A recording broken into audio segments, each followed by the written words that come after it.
Hello guys, आज हम एक बहुत इंपॉर्टेंट टॉपिक के बारे में बात करने जा रहे हैं कि प्रीलिम्स को पास करने का गुरु मंत्र। अगर कोई ऐसा गुरु मंत्र है जिससे स्टूडेंट्स प्रीलिम्स पास करते हैं तो वो आपके पास भी होना चाहिए। इसके रिगार्डिंग आपको 7 इंपॉर्टेंट पॉइंट मैं बताऊंगा। और अगर आप किसी भी प्रीलिम्स एग्जाम की प्रिपरेशन कर रहे हैं तो ये 7 पॉइंट आपके लिए बहुत फायदेमंद रहेंगे। आपने देखा होगा बच्चे सालों साल प्रिपरेशन करते रहते हैं लेकिन उनका प्रीलिम्स ही क्वालिफाई नहीं हो पाता, मेंस और इंटरव्यू तक तो वो सोचते ही नहीं है कभी। तो क्या कारण है जिन कारणों से वो प्रीलिम्स क्वालिफाई नहीं कर पाते? और आप वो कारण पहले ही जान लीजिए और कारण जानने के बाद आप उन पे जो है पहले ही फोकस कर लीजिए, ताकि आप कम से कम समय में प्रीलिम्स के लिए अच्छे से खुद को तैयार कर सकें। चलिए वो देखते हैं 7 पॉइंट्स कौन से हैं। सबसे पहला पॉइंट, यहाँ पर प्रॉपर स्टडी। मतलब आप लोग जो है स्टूडेंट्स क्या करते हैं, कॉलेज से निकल के जाते हैं कंपटीशन एग्जाम के लिए, तो वो क्या करते हैं, उनको लगता है कि अभी तक हमारी कॉलेज लाइफ ही चल रही है। उनकी सीरियसनेस बिल्कुल जीरो होती है स्टडी की तरफ। पहला कारण ये हो सकता है। दूसरा ये होता है कि आप लोग अभी नए नए तैयार हुए हैं, स्टडी मटेरियल आपके पास नहीं होता। आप लोग क्या करते हैं, जैसे कि आपने देखा होगा कॉलेजेस में आप जाते हो, जैसे एग्जाम नजदीक आते हैं उसी समय आप लोग जो है सही किताबें चूज करते हो। तो प्रॉपर स्टडी मटेरियल नहीं होता। जैसे कि यूपीएससी के स्टूडेंट्स प्रिपरेशन कर रहे हैं तो बेसिक जो है एनसीईआरटी से स्टार्ट करना है, फिर कुछ एडवांस बुक्स हैं। लेकिन एडवांस इतनी बुक्स आ चुकी हैं, एक एक सब्जेक्ट की 10-10 राइटर्स की बुक्स हैं। तो फिर स्टूडेंट क्या करे, तो उसको किसी एक ही राइटर की बेस्ट बुक कौन बताएगा? तो ये सब बातें उसमें जो है बहुत इंपॉर्टेंट रोल प्ले करती हैं। कई बार क्या करता है स्टूडेंट, एक ही सब्जेक्ट की 2 या 3 बुक्स ले लेता है, फिर उसको समझ में नहीं आता कि कौन सी बुक वो फॉलो करे और कौन सी बुक वो ना फॉलो करे। पहला, वो प्रॉपर स्टडी नहीं करता, और इसी के साथ उसके पास प्रॉपर स्टडी मटेरियल नहीं होता, तो वो स्टडी कहाँ से करेगा? और अगर आप लोग किसी भी एग्जाम की तैयारी कर रहे हैं तो पेड स्टडी मटेरियल के लिए आप हमारे कॉन्टैक्ट नंबर है 9896160956, इस पे कॉन्टैक्ट कर सकते हैं, या फिर डिस्क्रिप्शन बॉक्स में एक लिंक दिया गया होगा, वहां पे जाके आप लोग जो है हमारी बुक्स के बारे में, हमारे नोट्स के बारे में चेक कर सकते हैं। वहां पर आप लोग एक बार देख सकते हैं, कुछ नॉमिनल फीस पे करके आप लोग जो है नोट्स या बुक्स डाउनलोड कर सकते हैं। प्रॉपर स्टडी के बारे में बात होगी। दूसरी है प्रैक्टिस। स्टूडेंट्स पढ़ लेते हैं, कई बार स्टूडेंट्स कोचिंग ज्वाइन कर रखी होती है किसी ने, किन्हीं बच्चों ने। कई स्टूडेंट्स यूट्यूब से पढ़ रहे होते हैं, कई बच्चों ने ऑनलाइन प्लेटफॉर्म से सब्सक्रिप्शन ले रखा होता है। तो वो पढ़ाई तो करते हैं, स्टडी तो उनकी हो रही होती है, लेकिन साथ में प्रैक्टिस। अब टीचर पढ़ा के चला जाता है, मान लो मैं भी ये बता के चला जाऊंगा, अब मैं 7 पॉइंट्स अच्छे से बता दूंगा आपको। उसके बाद 7 पॉइंट्स को आपने यूटिलाइज कैसे करना है वो आप पे डिपेंड करता है। कुछ स्टूडेंट्स तो वीडियो यहीं पे छोड़ के उन्होंने 7 पॉइंट पढ़े, पढ़ के और चले गए साथ के साथ, तो फिर उनको फायदा शायद ना मिले। तो प्रैक्टिस बहुत जरूरी है। जैसे कि आप कोई भी एक टॉपिक पढ़ते हो, मान लो 1857 का रिवोल्ट पढ़ा आपने हिस्ट्री के अंदर, तो ये रिवोल्ट पढ़ने के बाद प्रीवियस ईयर क्वेश्चन पेपर उठाओ, गूगल पे सर्च कर लो previous year question related to 1857 revolt, या फिर क्या सर्च करो, या फिर इससे रिलेटेड कोई जो आपकी बुक है उसके अंदर कुछ क्वेश्चंस दे रखे होंगे वो चेक कर लो, या फिर जैसे हिस्ट्री कंप्लीट होने के बाद हिस्ट्री के क्वेश्चन सारे करो। तो प्रैक्टिस बहुत जरूरी है। प्रीलिम्स के लिए प्रैक्टिस बहुत जरूरी है, और प्रीलिम्स क्वालिफाई होगा तो मेंस के लिए भी आप लोग प्रैक्टिस जरूर करना। नेक्स्ट जो इंपॉर्टेंट चीज है, रिवीजन। स्टूडेंट क्या करते हैं, अपना पढ़ाई करते हैं, अपने क्या किया, सिलेबस कवर किया, चाहे कोचिंग इंस्टीट्यूट वालों ने करवाया या फिर सेल्फ स्टडी करके सिलेबस कवर किया। सिलेबस कवर करके नेक्स्ट, जैसे कि पॉलिटी का सिलेबस कवर हो गया, पॉलिटी की बुक रख दी, फिर इकोनॉमी उठा ली, इकोनॉमी का सिलेबस कवर हो गया, जियोग्राफी की बुक उठा ली, फिर हिस्ट्री की बुक उठा ली। उसके बाद एनवायरनमेंट पढ़ने लग गए, फिर कोई अगर स्टेट जीके है, कोई स्टेट पीसेस दे रहा है तो स्टेट जीके पढ़ने लग गए।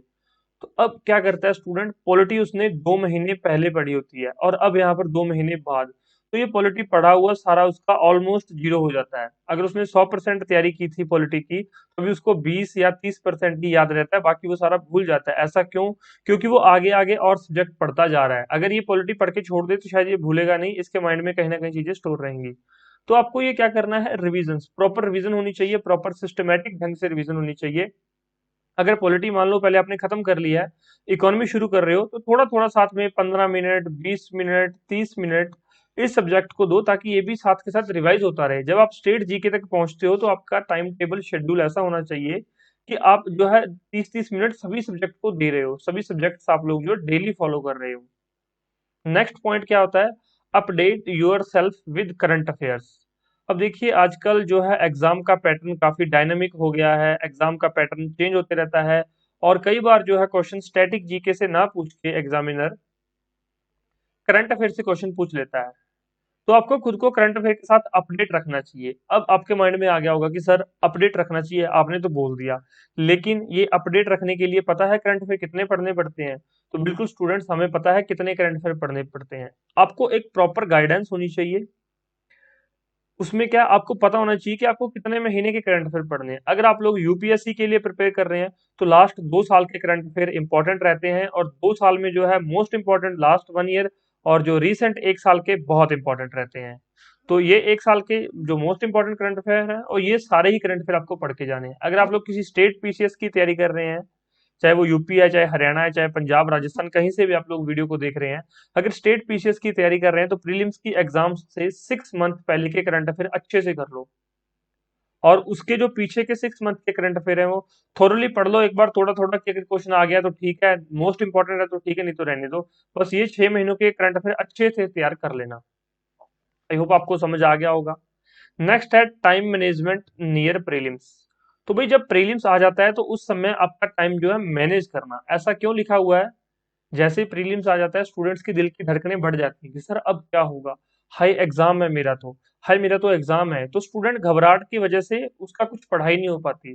वो टाइम मतलब वो क्या करता है, हिस्ट्री की बुक खोल के बैठ जाता है, साथ में उसने पॉलिटी की बुक भी ओपन कर ली, साथ में उसने ज्योग्राफी के नोट्स भी ओपन कर लिए, साथ में करंट अफेयर की मैगजीन या फिर वीडियो भी देख रहा है। तो सारा हौच पौच करके बैठ जाता है एग्जाम जो प्रीलिम्स होता है उसके नजदीक। ऐसा सभी स्टूडेंट्स के साथ होता है। आप लोग कमेंट करके बताइए, क्या आपके साथ कभी ऐसा हुआ है? क्या आप इनमें से सात में से कोई गलती कर रहे हैं? अगर कोई भी गलती कर रहे हैं तो प्लीज एक बार कमेंट जरूर कीजिए, ताकि दूसरे बच्चे उससे कुछ ना कुछ सीख सकें। तो time management near prelims, prelims के नजदीक जाके टाइम मैनेज करो। जैसे कि आपको पता लग गया, 1 मंथ पहले आपको पता चल जाता है कि अब 1 महीने बाद मेरा एग्जाम है, तो 1 महीने को जैसे 30 दिन है, इसको शेड्यूल कर लो कि भाई 5 दिन में ज्योग्राफी को अच्छे से रिवाइज करूंगा, 5 दिन में हिस्ट्री को रिवाइज करूंगा, 5 दिन में साइंस को रिवाइज करूंगा, 5 दिन में इकोनॉमी रिवाइज करूंगा, और बाकी 5 दिन में सभी सब्जेक्ट को 2-2 घंटे डेली लगाऊंगा। फिर लास्ट 5 डेज में सभी सब्जेक्ट को अच्छे से करूंगा, और जो मुझे मेरी वीकनेस लग रही है वो सारे मैं कवर करूंगा। तो यहाँ पर ऐसे इस तरह से आप लोग जो अपने 30 दिन को प्रॉपर शेड्यूल कर सकते हो, मैनेज कर सकते हो। ये तो था टाइम मैनेजमेंट। अब नेक्स्ट है प्रॉपर शेड्यूल। तो अब देखिए, अब आपके माइंड में आ रहा होगा कि सर ये तो सेम ही बात है कि टाइम मैनेज करना और प्रॉपर शेड्यूल। तो जो ये मैंने बता दिया है, ये बाय चांस मैंने शेड्यूल बता दिया है। आपको शेड्यूल करना है और दिन को जो है मैनेज करना है, कि आपके पास 5 दिन हो गए, आपने सोच लिया कि मैंने 5 दिन हिस्ट्री करनी है। अब हिस्ट्री को भी जिस तरह से पहले 2 घंटे आपको मॉडर्न हिस्ट्री करनी है, 1 घंटा आर्ट एंड कल्चर करना है, फिर नेक्स्ट 1 आवर आपको मेडिवल हिस्ट्री करनी है। इसके बाद आपको थोड़ी सी प्रैक्टिस कर लेनी है क्वेश्चंस की, कि कुछ मेरे क्वेश्चंस मुझे आ भी रहे हैं या मैं भूलता जा रहा हूँ। तो इस तरह से एक शेड्यूल से काम कीजिए, टाइम से उठिए, टाइम से सो जाइए, अपना एक पैटर्न बनाइए, ताकि एग्जाम के नजदीक जाके आपको कोई प्रॉब्लम ना हो। बच्चे क्या करते रहते हैं, सारी सारी रात पढ़ते रहते हैं, एग्जाम के टाइम उनको नींद आने लग जाती है, उस समय आपका दिमाग पूरी तरह एक्टिव नहीं होता। तो ये शेड्यूल खराब होने की वजह से ऐसा हो जाता है, और टाइम मैनेजमेंट की वजह से ये दोनों प्रॉब्लम आ जाती हैं। Last and the most important, confidence. अगर प्रीलिम्स के नजदीक जाके आपने कॉन्फिडेंस लूज कर दिया तो आप लोग एक लूजर बन जाओगे, शायद आपका प्रीलिम्स क्वालिफाई ना हो पाएगा। बहुत सारे स्टूडेंट्स को क्या होता है कि जब प्रीलिम्स आता है, प्रीलिम्स से 2 से 3 दिन पहले लगने लग जाता है कि यार नेक्स्ट टाइम से बहुत अच्छे से तैयारी करूंगा, बस ये प्रीलिम्स एक बार मैं देख के आ जाऊं, फर्स्ट डे से प्रिपरेशन स्टार्ट कर दूंगा, फर्स्ट डे से प्रैक्टिस करूंगा। प्रीलिम्स से 1 वीक पहले ही ऐसे थॉट्स आने शुरू हो जाते हैं, और कॉन्फिडेंस लूज हो जाता है 7 डेज पहले। और अगर आप कॉन्फिडेंस रखेंगे कि ठीक है, मैंने बहुत पढ़ा है, मैंने बहुत मेहनत की है, अभी मेरे पास 6-7 दिन है, मैं अच्छे से रिवाइज कर लेता हूँ, देखते हैं प्रीलिम्स में क्या होता है। अगर आप इस भाव से जाएंगे तो शायद आपका अच्छा भी हो सकता है। और किसी को पूरा कॉन्फिडेंस है कि मैं बहुत पढ़ के गया हूँ, अब तो मेरा क्वेश्चन हो ही जाएगा, तो चांसेस हैं 100 में से 99% की, जो इतना कॉन्फिडेंट है उसका हो जाए। 1% क्या रहता है कि भाई जो आपने पढ़ा है वो आपको याद नहीं है, आप पढ़ा तो बहुत है आपने, लेकिन आपने रिवीजन नहीं की या फिर आपने प्रैक्टिस नहीं की। तो ये सारी चीजें, साथ की साथ चीजें अच्छे से, अगर आप लोग स्टूडेंट हैं तो अपनी लाइफ में इनकलकेट कर लो, अपनी लाइफ में अच्छे से बसा लो सभी चीजों को। और अगर आपने ये मेरी बताई हुई सारी बातें फॉलो कर ली, एक एक पॉइंट अगर आपने बड़े ध्यान से सुना और बड़े प्यार से इसको फॉलो कर लिया लाइफ में, तो पक्की बात है कभी आपका प्रीलिम्स नहीं रुकेगा, और प्रीलिम्स के बाद फिर आप मेंस के लिए भी खुद को सेम सेम पैटर्न मेंस के लिए भी फॉलो कर सकते हो। मेंस के लिए कोई अलग से स्टडी मटेरियल नहीं आता, मेंस के लिए कोई अलग से शेड्यूल नहीं आएगा। मेंस के लिए भी सेम पैटर्न है, और जो इंटरव्यू है, इंटरव्यू के लिए आपको न्यूज़पेपर पढ़नी है और थोड़ी सी जो है अपडेट रखना है खुद को और पर्सनैलिटी को इनहांस करना है। तो किसी दूसरी वीडियो में मैं मेंस के बारे में या फिर इंटरव्यू के बारे में बात करूंगा। तो इसके बाद आपको किस टॉपिक पे वीडियो चाहिए, आप लोग मुझे बता देना कि सर हमें इस टॉपिक पे वीडियो चाहिए, वो फिर मैं आपको अच्छे से उस टॉपिक पे कवर करवा दूंगा। चलिए, आई होप आपको बातें मेरी समझ आ गई होंगी। और जिनको स्टडी मटेरियल चाहिए इस नंबर पर फोन कर सकते हैं, या फिर डिस्क्रिप्शन बॉक्स में लिंक दिए गए हैं। हिंदी और इंग्लिश मीडियम के दोनों स्टडी मटेरियल आप लोग कुछ नॉमिनल फीस पे करके डाउनलोड कर सकते हैं। चलिए, मिलते हैं नेक्स्ट लेक्चर में। और अगर वीडियो पसंद आ गया तो इसको लाइक और शेयर कर देना और चैनल को सब्सक्राइब कर लेना इस तरह की अपडेट्स के लिए। धन्यवाद।